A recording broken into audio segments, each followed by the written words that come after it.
एक पति पत्नी के बीच रोज झगड़ा हो जाता। पति दिन भर बाहर मेहनत करके घर आता, पत्नी से किसी न किसी बात पर झगड़ा हो ही जाता। रोज रोज के झगड़े से पति तंग आ गया।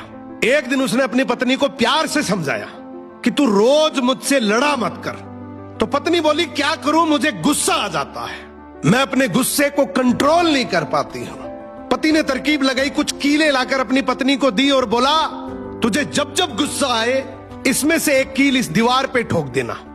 अब शुरू में पत्नी ने वैसा ही किया, जब उसको गुस्सा आता वो दीवार पे एक कील ठोक देती। फिर उसे एहसास हुआ कि कील ठोकना आसान काम नहीं है, तो वो कोशिश करने लगी अपने गुस्से को काबू करने की। धीरे धीरे कोशिश करते करते उसने अपने गुस्से पर काबू करना सीख लिया। अब रोज का झगड़ा होना भी बंद हो गया।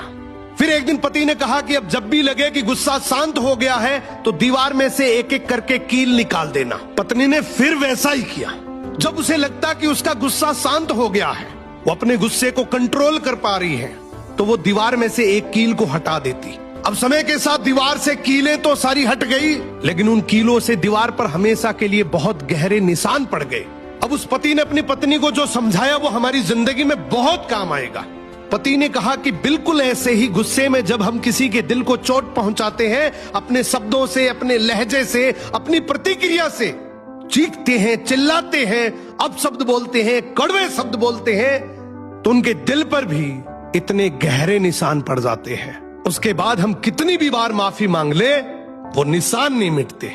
गुस्सा आना नैसर्गिक है, नेचुरल है, ये पार्ट ऑफ लाइफ है।